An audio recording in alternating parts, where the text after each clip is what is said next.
Salam alaikum. What's that? How you say it? Salam al. What's that? Salam al. How you say it? Salam alaikum.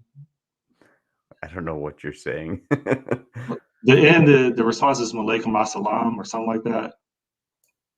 Oh, How you greet someone in I don't know if it's Arabic. Okay, you just butchered what I was trying to greet you with.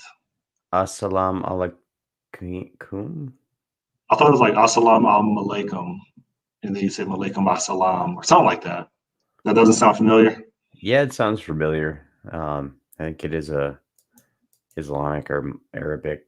I don't know which one greeting. But I butchered it. Anyway, I'm doing all right. I'm surprised I'm still working on this courier payroll system, like 2 weeks in, and still not done with it. But was it your it's birthday interesting. yesterday?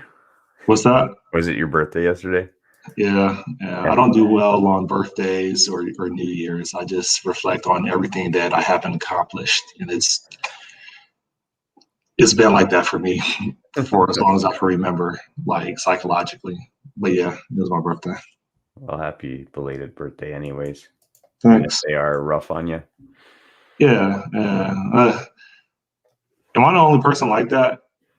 Where like I just don't do well during the holiday season or birthdays? Like, because I don't know, most people they celebrate like they made it another year, and with me, like it's like, fuck, I'm 1 year closer to death.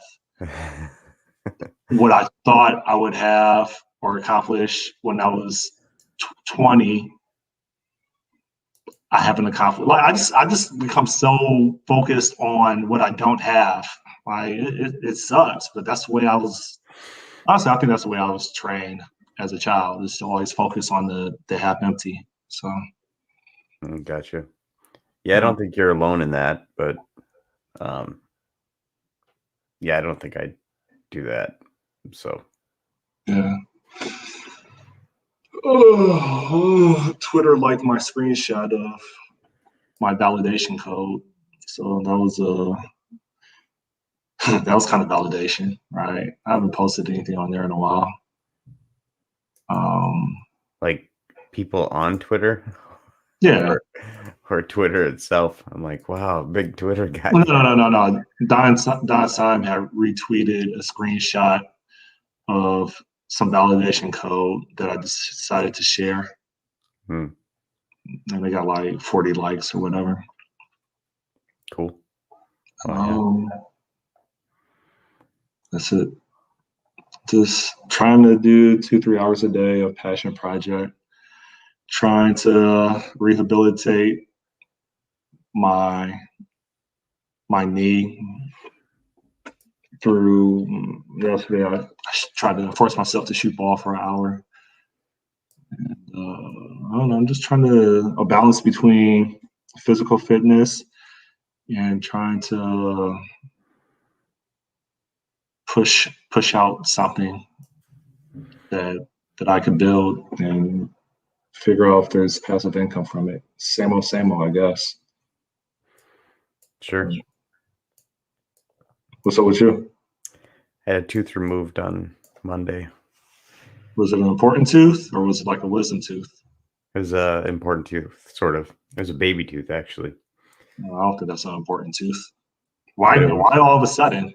It was in the middle of my molars. It got infected or something like that. So they've told me for years, like, this is going to have to be removed one day, but leave it in as long as you possibly can. And well, I thought it just binds to your jaw and just becomes bone.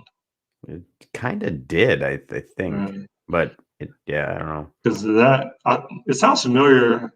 So you're talking to someone that had like on 2 different occasions, 8 teeth pulled in one day and 6 teeth pulled in one day. And I thought their argument was that like I got to pull my children teeth out or baby teeth out, or else my adult teeth aren't going to come in. And then like I thought they were saying that if it doesn't get pulled out, then it's going to bind into my jawbone and it's going to be bone. It's not like that. I don't know how scientifically true that is. I mean, bone and teeth are just, I thought teeth were like calcium or something, right? I don't know. Yeah. I don't know. They pulled the one, but apparently the bone had come up from the jaw to kind of connect to it underneath, which was kind of, they Yeah. said, they're like, that was pretty cool. And then they drilled that down. And now it's all sore though. And I've been sore for like the week. So I it's not had a good week.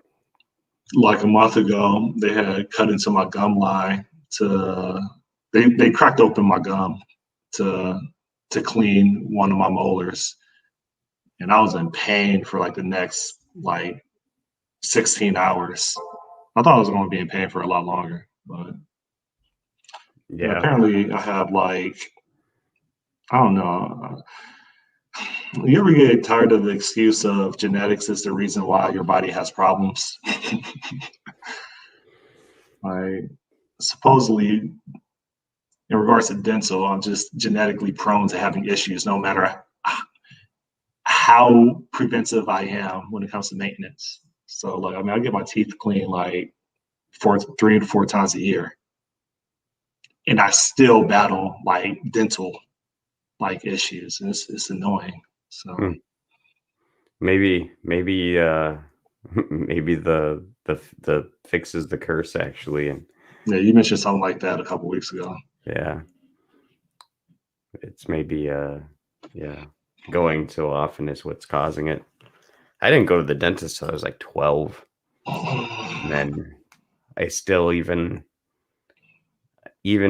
like between graduating high school and getting off my parents until I got like my first job, like I didn't go for years without seeing the dentist or with seeing the dentist. I went Yeah. 10 years without seeing the dentist, and when I finally came back because half of my molar was missing, like, and they did clean my teeth after like a decade. It looked like an OJ Simpson like flashback, like murder scene. Like it was bad. It was just blood everywhere. It was bad. And ever since then, I've just been like extremely not consistent. Consistent would be an understatement. I've just always been on top of it, like quarterly. I just get it done because I mean I grew up with some people that like they're my age and like their stuff is just effed up. Like you can tell that they don't consistently brush. And with me, I would brush like every day, but I would literally brush once every 24 hours. Like I wouldn't brush my teeth like at night. Now I do, but yeah. Yeah, the night's the time I'd for sure do it. But sometimes I skip in the morning if I'm like, well, I haven't eaten anything. I'm not planning. I just brushed the night before or whatever. But or if like I'm rushed, like this morning, I went to brush my teeth, but I'll probably do it after our call because I was late. Any anything on your end between hobby projects, inspiration, or things that you've learned at your new job? Uh not really. Um, yeah, I'll be cracking into a little bit of Kafka. Uh, I think this next week or week after sometime. Um, I got I got a training course on it that the company paid for as part of like my development program or whatever. So I'll be learning a little bit more about that. Um, I don't know. Other than that, just been with my tooth, just been kind of like just trying to zone out as much as I can. Playing League of Legends ARAM, so or ARAM Earth mode. Should There give you that go. game a try sometime. If I do, I'm going to more likely be addicted to it. Nah, you'll hate it because it's really really hard. people start and they like, I don't know what to do, and then they get just creamed, and then they get turned off to it. Yeah, but the thing is even though I haven't played real time strategy at that level, like I mean, I played Halo Wars, so like at least I got an introduction into something that can be magnified like an order of magnitude, right? Yeah. Well, League of Legends isn't a real time strategy game. It's Oh, it's not. no, it's a MOBA. So it's in the viewpoint or van. I don't know what that it's called, but in the view of a real time strategy game. So you've got that kind of top down look, but you're controlling a single character. Okay. And basically, like you have abilities bound to Q, W, E, and R that you can use, and then you have like Okay. auto attack. Q, W, E, and R. What does that mean? The keys on the keyboard. Oh, Q, W, okay. and R. Then you have two spells that you can select, which are on F and D keys. Okay. So like on my keyboard, for instance, when I bought it, there's these rubberized keycaps that go over those specific ones for MOBAs.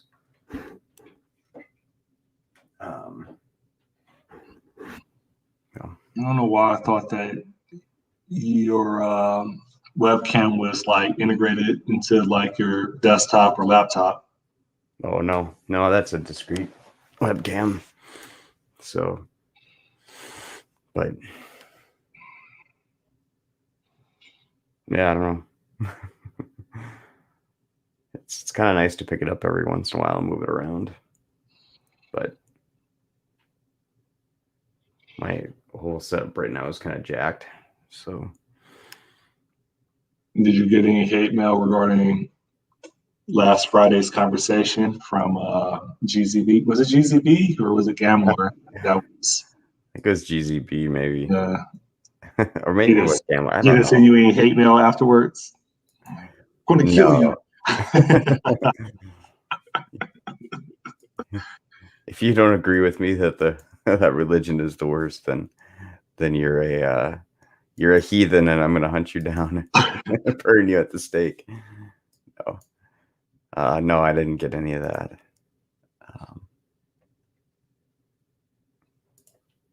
But I think what he was doing was kind of an example of what you get a lot of times with religion discussions, which is why it's so hard to find anybody to actually have an honest discussion about it with, is a lot of really, really deep feelings on either side. So if you say, if somebody's deeply atheistic, you go, well, it might actually be real. You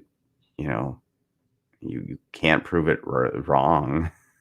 Yeah. And there is some good to it. There's definitely good to it too. It's like, no, that's all evil. You're bad.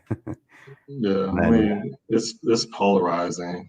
It's just, I think what's frustrating about those conversations is that the majority of people,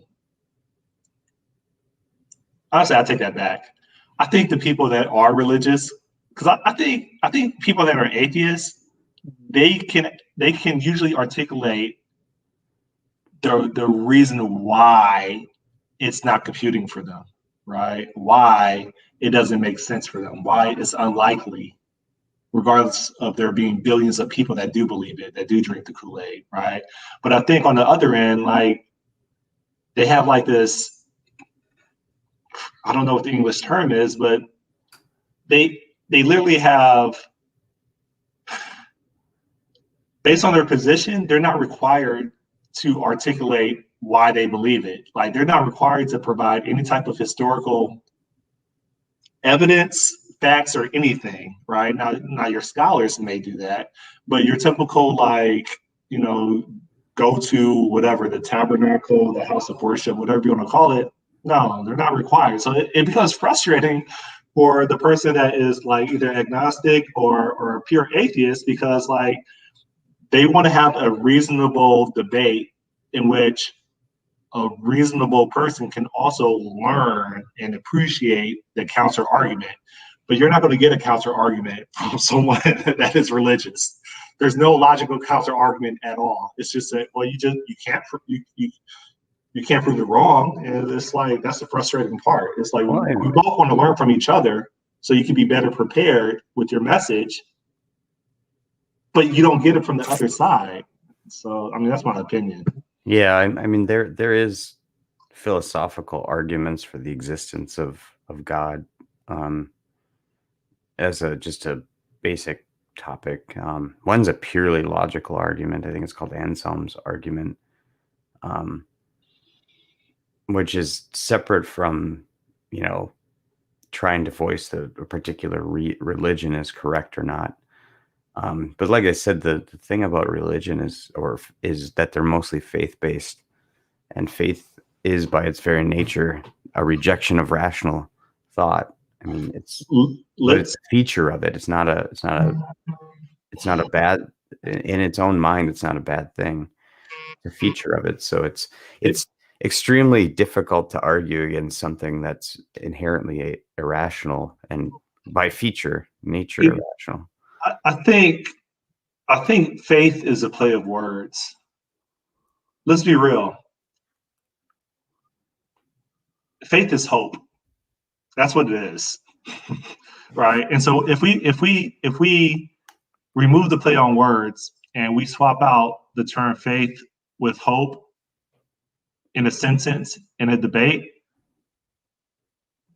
the true motivation comes out, right? It does. So like religion is hope based, right? Because there's no such thing as faith for something that's detrimental to someone's well-being. There's no such thing. It's hope. But somehow we don't use that term, but it's exactly what it is, right? And that's why it's so frustrating for atheists or agnostics to have a healthy discussion because someone just hopes, right? Yeah. Like, but I guess, flipping the script there too, it's if you get into hardcore atheists or whatnot, it's the same exact thing. It's, a lot of the discussion arguments you can have about it aren't about, like I said, religion at all. And they're not really even about the existence or not existence of God. They're always about like, well, the Catholic Church killed a bunch of people in the Crusades. It's like during that period, everybody was killing everyone. But the difference is that's the actual historical fact. Yeah, but that's the difference between the one side and the other side. One side is actually providing relevant historical events to support why they believe that religion is more of a tool of control than it is I don't know if dimension's a word, but something that comes straight from God, right? It's a person, like that's the difference. It's someone is actually using facts and events versus hope.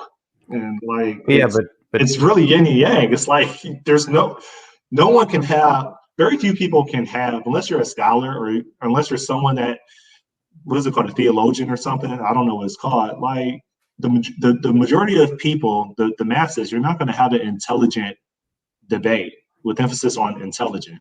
Yeah, and I don't think of that as an intelligent argument to talk to someone about the historical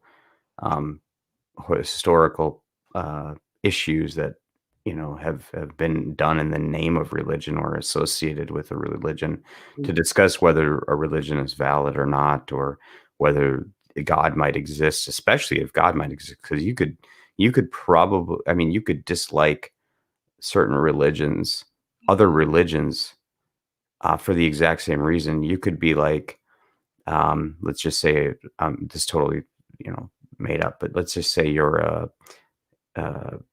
what's the term? If they were heathens, let's say you're a Wiccan or something like that. Born again? A Wiccan. Okay, so awaken. Okay. I think Wiccan is like the witchcraft or whatever. Anyways, they're going to have the same exact arguments against I think Christianity as an atheist might, in terms of how bad their religion is. Yeah, and I'll bet you they'll bring up some really good points, But they're regardless of what also they're you also want religious at the same point. That's not a debate about the religion itself in terms of its validity with returns to some sort of higher being and what the belief should be or is. And there is, a lot of people will say, well, those people that committed those atrocities aren't true XYZ parts of the religion. It's not. I don't think it's an honest conversation about real, uh, the real existence of some being, which is what atheism and agnosticism are really, I think, about, and theism too. I don't think so. So look, I'm going to come off arrogant. I mean, It is what it is, right? Billions and billions of people have a disability, right? They are unable to separate a grand designer, grand creator, and that could be plural, right? People assume it's singular, but it could be plural. It could be armies of them, right? They they can't. They mentally they are unable to decouple creation from a talking snake or parting the Red Sea. Basically, they can't decouple a creator from a loving father. They think that just because they think that if you are a creator, then you have to care. There has to be a ransom sacrifice. There has to be all the stuff that is extremely humane and loving and nurturing. Like they have no concept of maybe it's just a creator and maybe that is all it is. I think agnostic people, I think most of them acknowledge that it's completely feasible to create or to cultivate and then to abandon or walk away. Religious people know my creator loves me, right? And that's the mental state that they have. And there's no like reasoning with them that, okay, well, what proof do you have? Well, and they'll bring up their religious manifesto. And it's like, okay, so what? Because it says it there, it must be true. And they'll say yes. All right. And it's like, you can't really go anywhere with that. And so the reason I say that is because that is religion. Religion is more than just a creator. It's believing that because you were created, you have to be loved by the same being. And that's it. There's no decoupling. Not necessarily, not when you get into Eastern religions. Okay. It's more about, I mean, reincarnation and that whole flow of things isn't really about a divine creator and a specific end state at all. It's a Is cycle of Buddhism birth really a and religion though? Hold on, let me look it up. I don't even know how to spell Buddhism. How do you spell Buddhism? yeah, I mean, it's a like a metaphysical system. Buddhism. Um, Well, they say fourth largest religion. it's a non-theistic religion. Yeah. Hold on, what's that word? Where you see that at? If you search for Buddhism, it's the first thing that comes up. Ancient History Encyclopedia. But yeah, I mean, it's a non-theistic religion. But it is, I believe it does have like a metaphysical system to it about karma and reincarnation and stuff like that. And part of that stems from, or is like related to like, is it Hinduism or whatever? Hindus have the same kind of a thing where they've got theistic religion, but it's in the backdrop of a like reincarnation system or whatever like that. So like there's all sorts of stuff around this, but it's I guess maybe, part of understanding the whole discussion around religion is really framing what things are and things aren't. because you can have an atheistic Buddhist, right? If you just take theism as existence of God and not existence of some sort of metaphysical system, which is what religion is. I want to change the subject. Oh, go ahead. Is that okay? Oh, yeah. So I've been binge watching these videos of someone that's not popular, and like, dude, I'm thinking about writing him a check for a donation. Like what he said, I didn't agree with, and I felt like it borderline was offensive to me. But as I marinated on the rationale behind it, like it makes sense. And so like this is dude called Dr. His name is Dr. Umar. Yeah, Dr. Umar Johnson. Dr. what? Dr. Umar Johnson. Okay. I started binge watching his videos for like the past 3 days. And like he's very, very controversial. But I understand and agree with his mission for I think almost everything. And the only reason I say almost is because I don't want to be canceled. But like a lot of things he says, just it makes sense. And so let me tell you something that he says that is very controversial. So he's like this pro, like I think he uses the term like Pan-African, right? In which my understanding is if you descended from Africa, and yeah, like let's say everybody came from Africa scientifically, but if you descended from Africa, then he believes that Black people all over the world, if they have the ability and the motivation to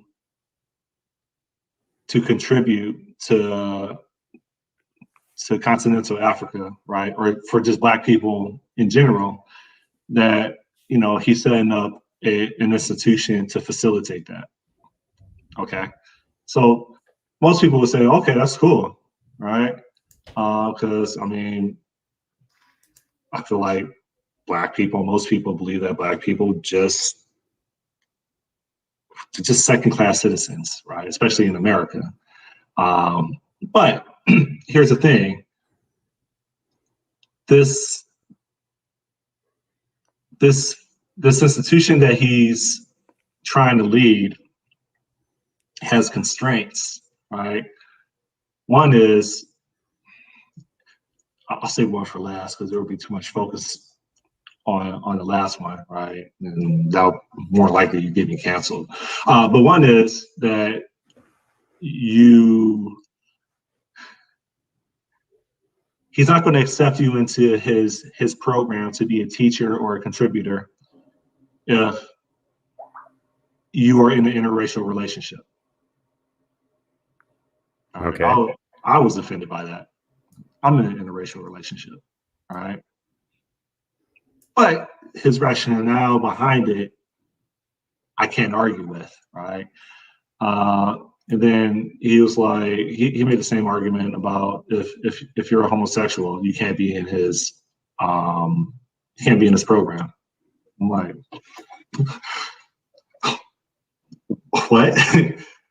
And he articulated, and speaking for myself, I can understand why he made that argument, right? So when I say he's hella controversial, but he's extremely like committed to his cause. So, do you have any questions yet? I'm waiting for the last one. Well, I said 3, or I just said some. You said, I thought there was 3 or something like that. Or you said the last one was really controversial. That could get. Well, the homosexuality was a really controversial one. Well, you just saying what somebody else does doesn't get you canceled. Well, saying that I agree and that I'm strongly considering writing him a check to support his cause will get me canceled. Oh, well, I guess it depends. I mean, I haven't really heard about him at all. So, but Yeah, neither have I. I Until guess I wouldn't. Yeah. uh, But what's his rationale? his rationale is this: the way I understand it, right, is you. Oh yeah, and also if you're not black, meaning if you're white, Asian, Mexican, whatever, you can't be in this program. Right? That's another one. Yeah, I don't think that's I don't think that's Too really a big controversial. deal. Well, I mean, there's all sorts of programs that you Right. can't be in or can be in if you're only one particular race. No, but the mission is to contribute to making blacks all over the world equal, just to whites, to Asians, right? Like that's the motivation, right?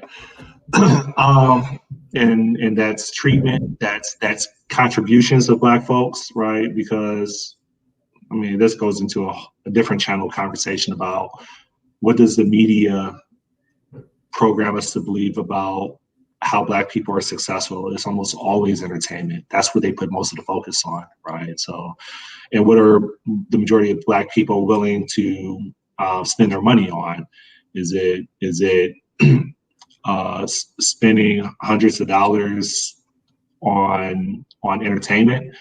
That whether it's a concert for them, their family or their girlfriend, or is it going to like some game or whatever, or is it like I don't know, supporting something that really like promotes like the black community? And the answer is no.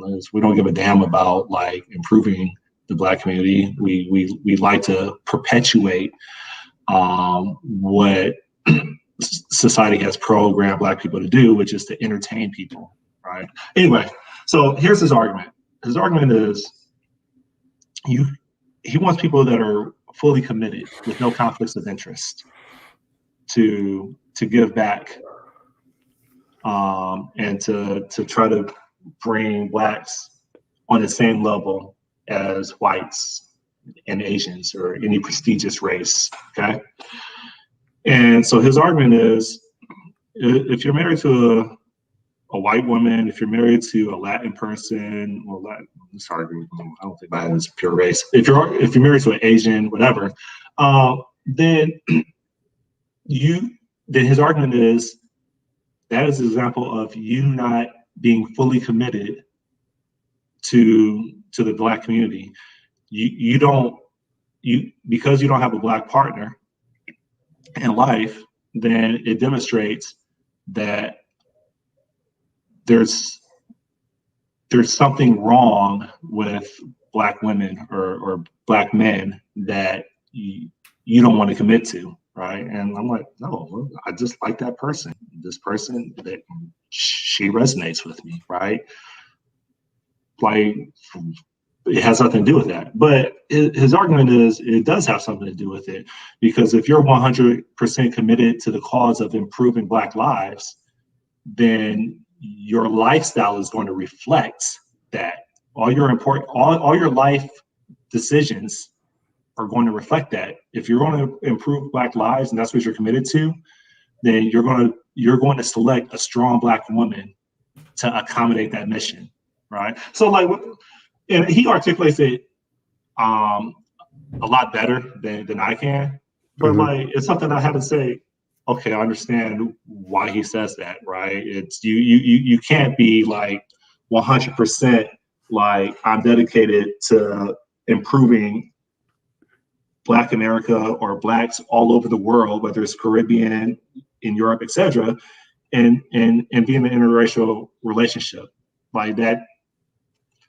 That doesn't show 100% commitment, because your life's partner, someone that you're entrusting, right, for not just your life but your future, is not promoting blacks, right? And it's now interracial, and it's, as much as you love that person, it's a conflict of interest. And so it sounds like you disagree, but I agree with it.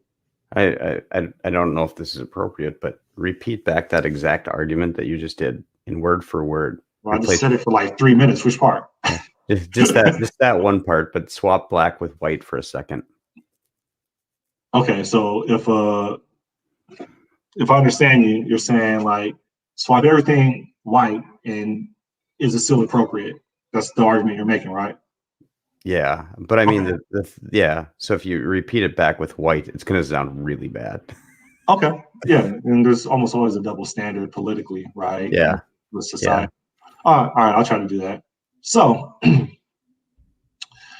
you for improving the lives of white people all around the world, so that white people can have the same standard and quality of living as blacks and Asians, then uh, for his program, if white people are going to be in his program to contribute and to be committed to the improvement of whites all around the world, then these whites these white applicants cannot be homosexual. They cannot be in interracial relationships because they represent a conflict of interest in which he wants the white people in his program, which can only be white people, to be 100% committed and have no conflict of interest and be 100% focused on the improvement of whites. Is that kind of what you were looking for? Something like that, but they must select a strong white woman Okay. to, Okay. And stuff like so that. the reason why this is a good exercise. The reason why um, he advocates that white let's talk about the interracial relationships Yeah. part and not the homosexuality part. The reason why uh, whites in his program cannot be in interracial relationships is because he believes it's a conflict of interest in which you cannot be fully committed to the improvement of white equality if your life's partner or what is a partner, someone you invest in, right? If the person that you invest in, that you go to sleep to and that you wake up to, is not white, it shows a conflict of interest. How can you be committed to this cause of focusing and improving the white community so that they can have equality with blacks and Asians if your own life's partner that you invest in is not white herself or himself? It's a conflict. And then he has this argument for homosexuals, which like obviously was offensive, right? And it's cool for it to be offensive to everybody now, regardless. But it's like I don't why. What is that? And his argument is because well, one is he uses the term sexually confused, right? Which a lot of people are going to have issues with. But this person is a licensed therapist. He has like 6 degrees. He has a PhD, right? Like he's educated. We're not talking about like honorary doctorate. Like he put in his work, Mm-hmm. and he claims to have counseled um, or have had therapy sessions with thousands of different patients, in which a number of them are homosexual, right? And when he digs into their past, his argument is that the majority of homosexuals that he has, I don't know if treated is really the correct term or not, that he has, give me another word, consulted, whatever. Um, they usually have been, he claims, abused in the past, or babysitter molested them, or something happened, right? That's his argument. And so he says that homosexuality is a behavior. It's not who you are. Like you are white, right? But you behave like, I don't know, or you practice like homosexuality. So his argument for that was that you remember he uses the term sexually confused. And so his argument is, this goes a little bit deeper. when Black people elected Obama, Black people elected him just because they believed by default that Obama, being Black, was going to look out for Black people. And Obama's what Obama did for civil rights did not target or was not designated for Blacks. What Obama, as soon as he got in office, he looked out for the LGBTQ community, or whatever the acronym is, and that was his focus. That was his mission. And so, why did I bring that up? He then makes an argument that if he lets the LGBT community into his program, then there's a conflict of interest, because he doesn't want any distraction. He doesn't want any hijacking. He wants it to be focused on improving Blacks across the world, and only improving Blacks across the world, and not trying to improve LGBTY, whatever community or anything else. And so his biggest thing is conflicts of interest, and that you have to be 100% committed to this agenda and nothing else. And in a way that kind of makes sense. Like, I mean, I was in South Beach like last weekend, and like I was walking with my family, and like I saw like maybe a dozen like protesters marching. And you saw the huge like Black Lives Matter flag, but then you saw like the rainbow flag, and I'm like, what does that have to do with Black Lives Matter? Like, you're diluting, like you're distracting from the cause. Like, humans have a very short attention span. Like, why are you waving all these other flags? And the person I was with was like, oh, because it shows support. I'm like, oh, I don't interpret that as support. I interpret it as two different battles for civil rights, right? Like, pick one and focus on it, right? Mm-hmm. And so that's kind of the example of like hijacking or distracting from a movement, right? When you're trying to sprinkle other things. It's the same argument with All Lives Matter, right? It's the same argument as, was it the month of October, and say, breast cancer. Like, no, well, pancreatic cancer. What about lung cancer? Like, it distracts. Let's just focus. So the more, and again, like me trying to recite his justification, I'm sure I butchered it, but like, I'll say again, I was offended. I was taken back until like I actually listened to his reasoning behind it, and like it made sense to me. It did. And for anybody that's offended, I highly recommend you listen to his rationale. And logically, I think it does make sense, right? When you focus on logic and not the politics. Yeah, I mean, fair enough. So the way that you described it, then, I get if there's a cause that could, like, if you take all the everything out of it, all the racially charged everything out of it, and say that I have a cause, or he has a cause, and he wants people that are in that cause to be committed only to that cause and to not dilute it with other causes. I don't think that's at all a controversial thing. There's probably an honest debate as to whether that's an effective way to do things, or was the person waving the other flag in the parade you were talking about is having multiple streams of causes work together? Is that a better way to do things? I guess that's a honest debate somebody could have. I think if you take out, yeah, I see the point. If you take out the like any sort of commentary he has on, in terms of whether homosexuality is a choice, or whether it's a behavior, or whatever you were saying. So you take that out of the thing. Then I can see that, because if you, there's definitely things that can be hijacked. And I want to point back to this is exactly what I said about the whole thing with Antifa and the government, and even just anti-Trump syndrome in general and stuff like that overtook, and I think distracted the Black Lives Matter stuff, which I said, I think that was an honest, a good cause.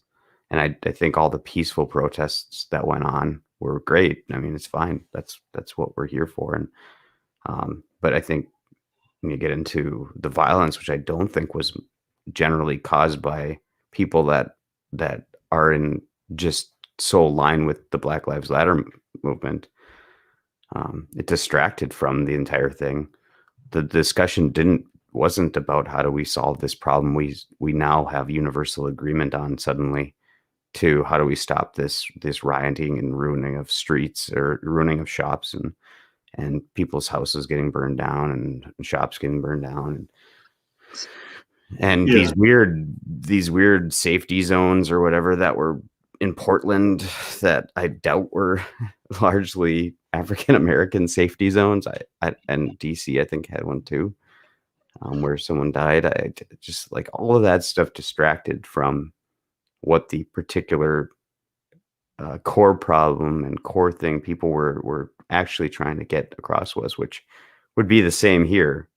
It's what he says is if he wants people into this, he wants them all in. He doesn't want them to be, distracted by 2-3 different movements or to bring in something else that might overshadow what it's trying to do. So I think, you take away the commentary about choice and all that stuff. That makes sense. I think that the interracial marriage thing is a little bit more, like, it seems to me in my mind a little bit more controversial, because it is a purely race thing. It's not about, I guess maybe if you, because I know what you're white people don't saying. have a cause. I mean, there's white nationalists or supremacists that have a cause that you could, I guess, be committed to if you're a Black person married to a white supremacist. But No, I don't know. I understand. Again, I'm I'm with the Asian, right? Yeah. So like I was taken back, like, what? Why does that like remove me if I wanted to participate? Like, are you serious? Like, who are you to tell me who I can love, who I can be with? But like, yeah, who I love, who I choose to be with, who I choose to raise a family with, that's who I choose to invest in, right? And I mean, a lot of a lot of people that are close to me, they know my views on what I believe is wrong with African American women. I'll just be blunt and Oh, just say it, okay? Um, how they've been conditioned, right? I call them Mr. Potato Heads because everything on them is fake, right? Now, that's not the same case for maybe Africans or Caribbeans, but in urban America, like they put the perms in their hair to look like the white woman. They now, if you're in the city, they have these flamboyant lashes. I don't know where that came from, but like they don't embrace their natural beauty, and they have it, right? But they've been conditioned and programmed via the internet, television programming, music videos to not love themselves, right? So they monkey see, monkey do. They try to look like what the media wants them to look like, and I feel dilute the Black race, right? So that's another subject. But one last thing that is hell controversial. I got into a huge argument about. Well, it wasn't an argument, but it was borderlining into an argument. This debate. All right. So his views on homosexuality. All right. It's not popular. Right. Extremely controversial because he calls them sexually confused. Right. This also is a doctor that focuses on psychology. Okay. His argument is if people are might have to delete this whole video to protect you. Like I'm okay, right? But I'm probably fine. I okay, don't think I've expressed any opinions that are, yeah.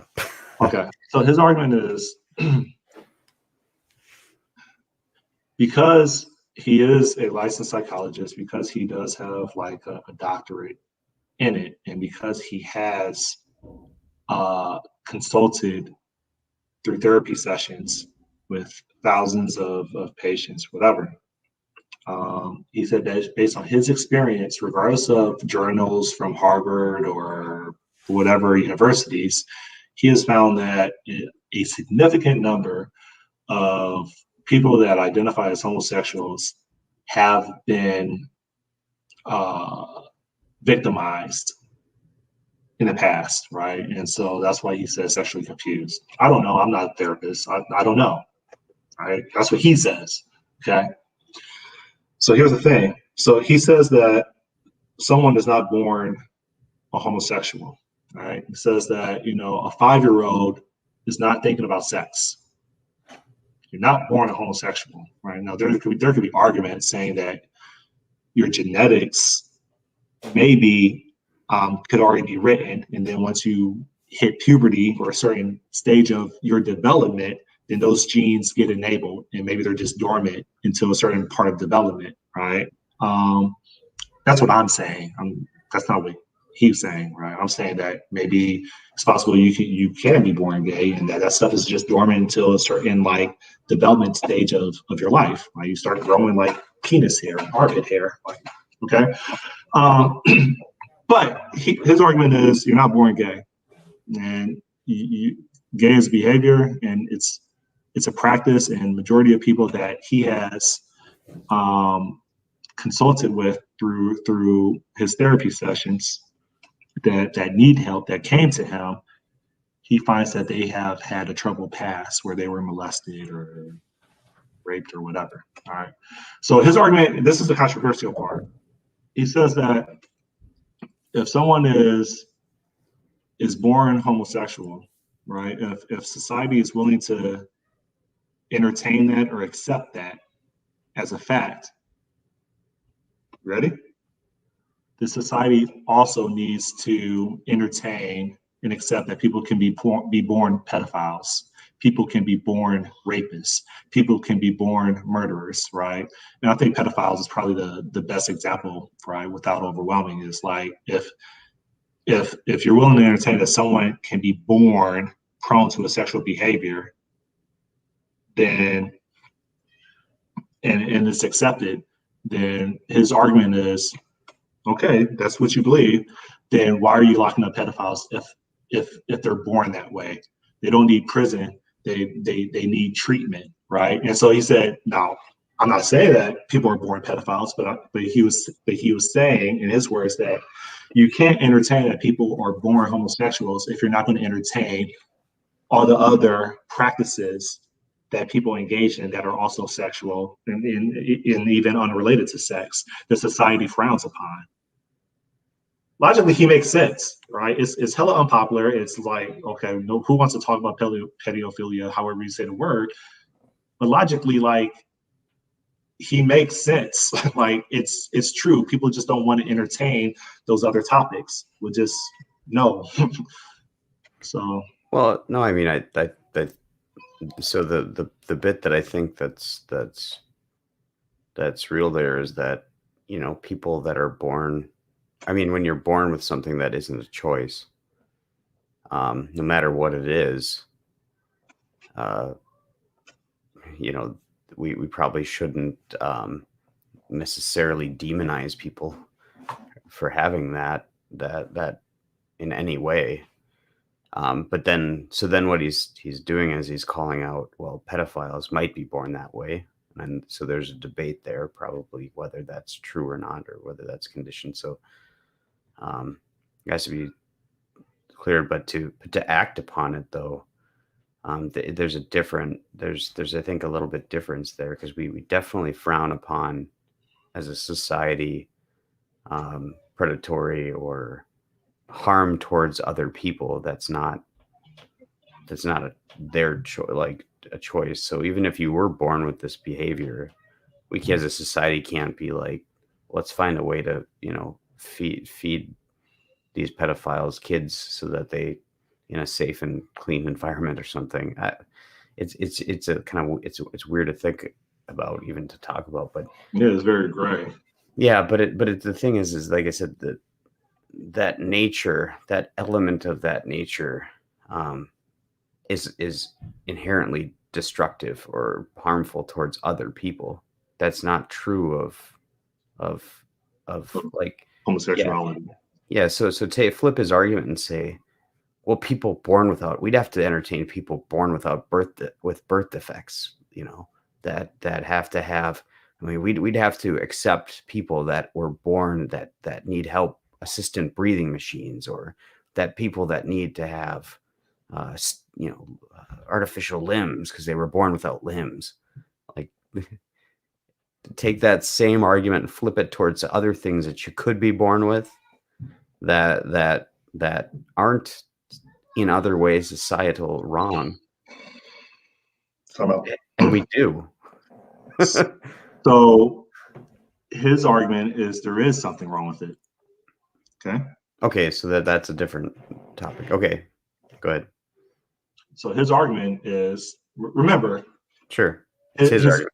His focus is empowering the Black communities for equality, right? To gain equality.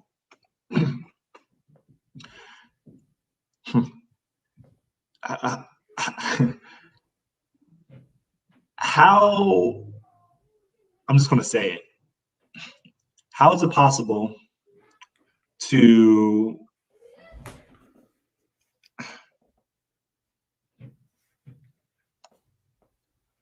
perhaps his argument is that society, because he believes that, the media encourages this and the government encourages this. I think the media does. I don't know about the government, but it's easy to dilute the Black race if people aren't reproducing, right? Well, how do lesbians reproduce, right?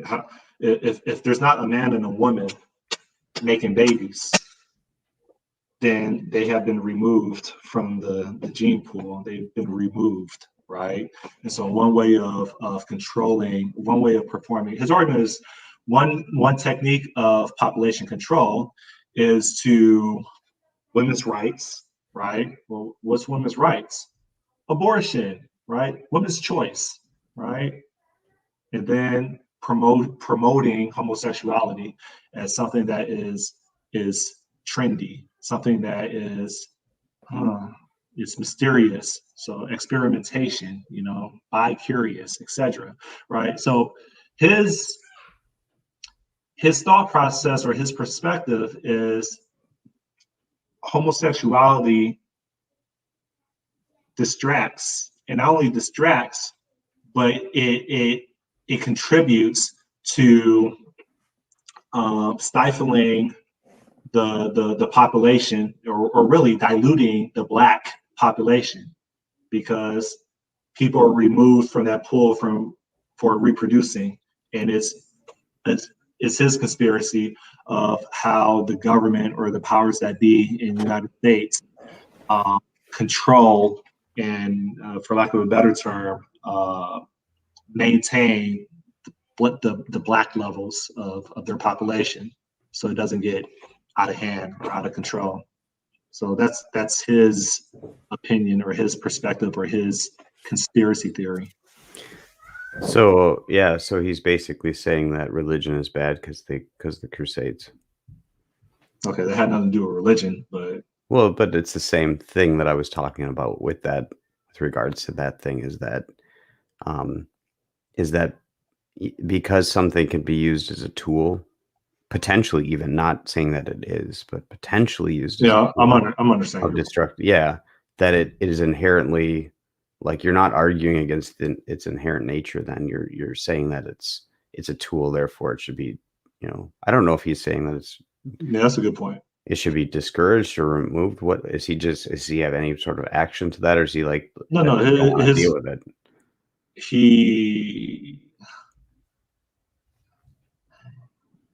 He's trying to make reasons to have it not be included in his in his mission or cause. Yeah, it's about his mission, his cause, right? His purpose in life.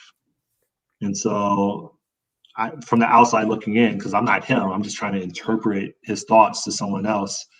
I think it's of his purpose is to achieve Black equality, not just in America, but all around the world. Black, like African Americans, tend to make sure that they establish that they are completely different and not associated to Africans, right? And I'm kind of guilty of that. Really being honest with myself, I'm guilty of that. Like the majority of us really try to push away that well, I mean, obviously we descended from Africa, but we try to push away that we're tightly coupled to Africa. I'm not African. I'm American from the States, right? And so, like, in a way, it's yeah. I think it makes sense, and so I could keep talking on a tangent, but I think everything's about his purpose. I don't think he has any. I honestly don't think he hates like homosexuals or anything like that. I just believe that he believes that there's a conspiracy with the government in the way that they try to control the Black population. And this isn't like new. Like this has happened in North Carolina. I believe it was North Carolina, where they weren't telling Black folks that the needles that they were shooting them with were actually like sterilizing them. And there was a lawsuit from that. Like, because it came out like 40 years later, right? So like this has been happening here in the States, right? Hitler was doing the same thing, right? Population control, trying to maintain levels of Jews compared, just like the United States tried to maintain levels of black folks. So like the stuff isn't completely unfounded. It's not. Cool. It is a conspiracy though. Yeah, I gotta run here. My daughter just came in. I thought my wife's gonna get her on the bus, but all right, it's been real. Delete this video or leave it. I'm okay with leaving it. And if you're comfortable with it, the thing is I think most of the time we're discussing things to try to learn stuff and to think. And I don't know why anybody would ever have a problem with that. People find problems with everything. All right, well, that's their problem. All right, ciao, bye.